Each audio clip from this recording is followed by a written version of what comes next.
මොන මේ හරියට තමයි අපි ඉන්නේ නාන්න. තවත් මේකේ තැන් තැන් වල නාන්න පුළුවන්. ඒකට මෙතන පොඩ්ඩක් කිසි ප්‍රශ්නයක් නැහැ සේෆ්ටි පොට් එකක්. අපි දන්න තැනක් විදියට අපි එන්නේ මෙතෙන්ද තමයි. දැන් හොලිඩේ එකක් නිසා ගොඩාක් කට්ටිය ඇවිල්ලා හිටියා. සාමාන්‍යයෙන් කට්ටිය 15000ක් වගේ ඇවිල්ලා හිටියා නාන්න.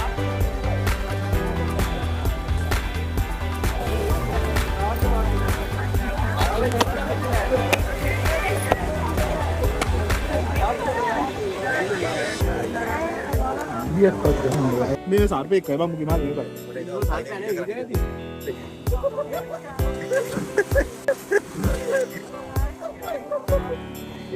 ආතෝ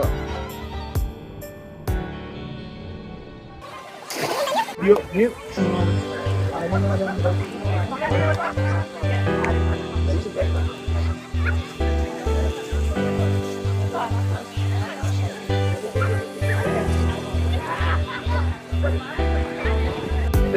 පූර්තේ එක්කගේ වල්ලු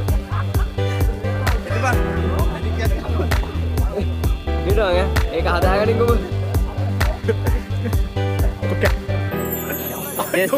නාල ඉවරයි ගයිස් අපි යන්නේ දැන් රොටියක් කන්න නාරම්පන වෙයිලා මේ රොටි කඩේ රොටියක් කන්න නැත්නම් වැඩකුත් නෑ මෙතන අමුතු වයිඩ්යක් තියෙන්නේ ඔන්න විශ්වෙන් ඉන්නේ මේ රොටි කඩේට ඒක දෙන නුඩු මිරිස් ඒක වෙනම සීන් එකක් නුඩු මිරිස් සරයි කියලා අපේ උන් අතාරී ඉස්සු හැදේ එහෙනම් ගයිස් නාරම්පන වීඩියෝ එක මෙතනින් ඉවරයි වීඩියෝ එක හොඳයි නම් ලයික් එකක් දාලා කමෙන්ට් එකක් දාලා යාළුවන්ට බලන්න ෂෙයා කරන්න ඒ වගේම channel එක subscribe කරන්න අමතක කරන්න